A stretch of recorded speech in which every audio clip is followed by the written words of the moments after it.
Assalamualaikum warahmatullahi wabarakatuh. My name is Nisha Nuraini in the class Management 22A with NPM 224110116. I will discuss creativity and innovation in entrepreneurship.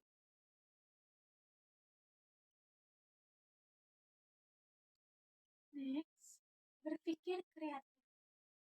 Otak kiri mengembangkan keterampilan berpikir, lebih menangkap logika dan simbol-simbol. Sedangkan otak kanan mengembangkan keterampilan kreatif, lebih menangkap hal-hal yang bersifat intuitif dan emosional.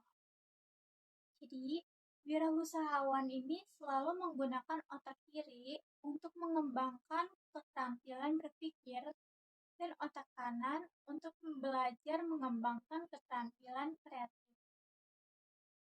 Selanjutnya,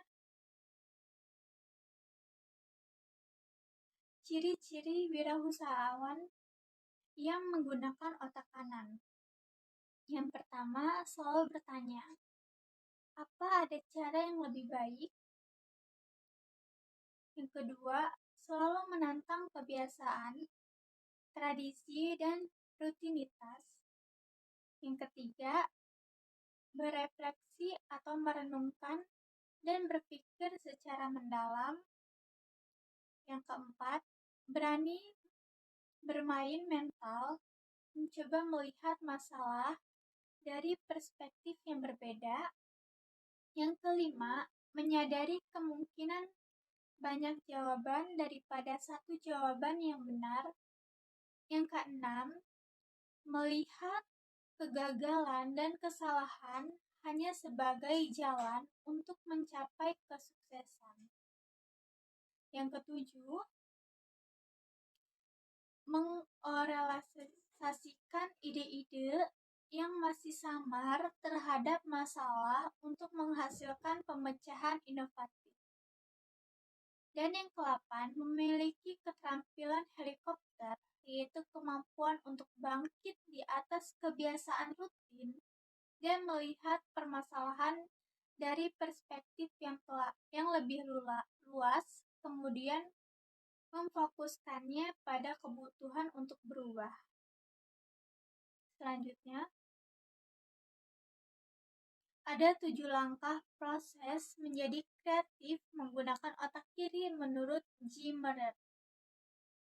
Yang pertama, tahap persiapan, yaitu kesiapan untuk berpikir kreatif dilakukan dalam bentuk pendidikan formal, pengalaman, magang, dan lain-lain.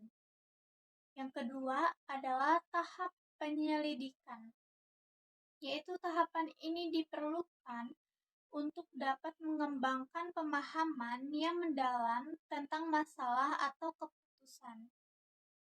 Yang ketiga, yaitu tahapan transformasi. Dalam tahapan ini, kalian akan mengidentifikasi persamaan dan perbedaan yang ada tentang informasi yang terkumpul. Yang keempat adalah tahap penatasan, yaitu penetasan merupakan penyiapan pikiran bawah sadar untuk merenungkan informasi yang terkumpul.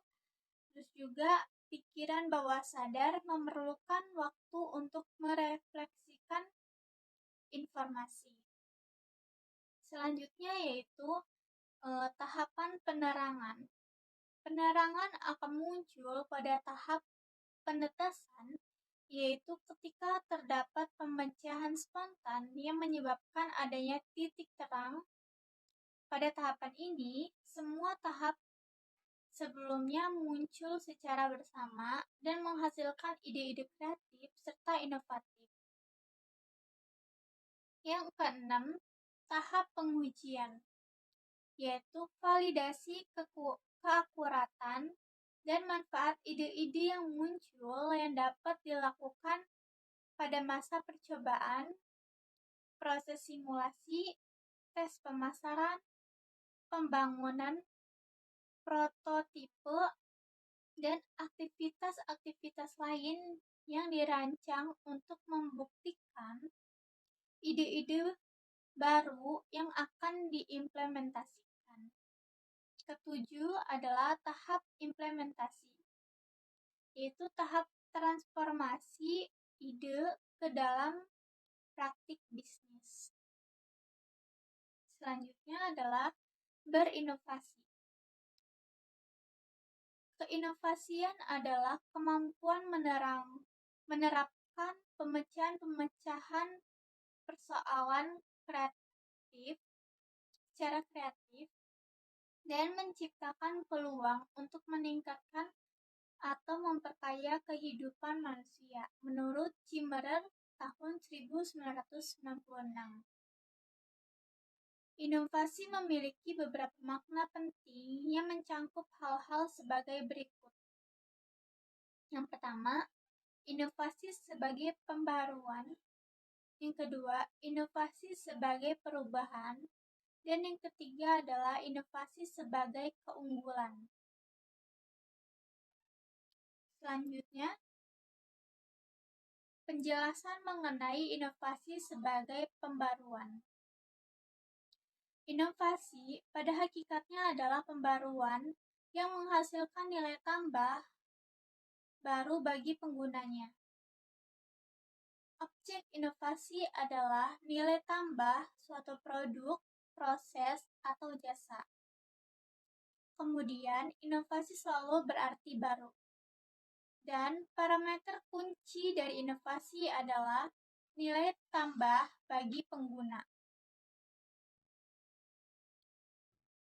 Untuk penjelasan inovasi sebagai perubahan, dilihat dari dimensi waktu.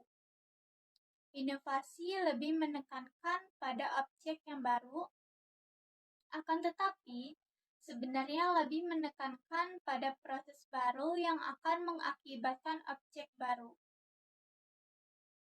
Kemudian, inovasi mengacu pada mengubah sesuatu. Selanjutnya, inovasi sebagai keunggulan.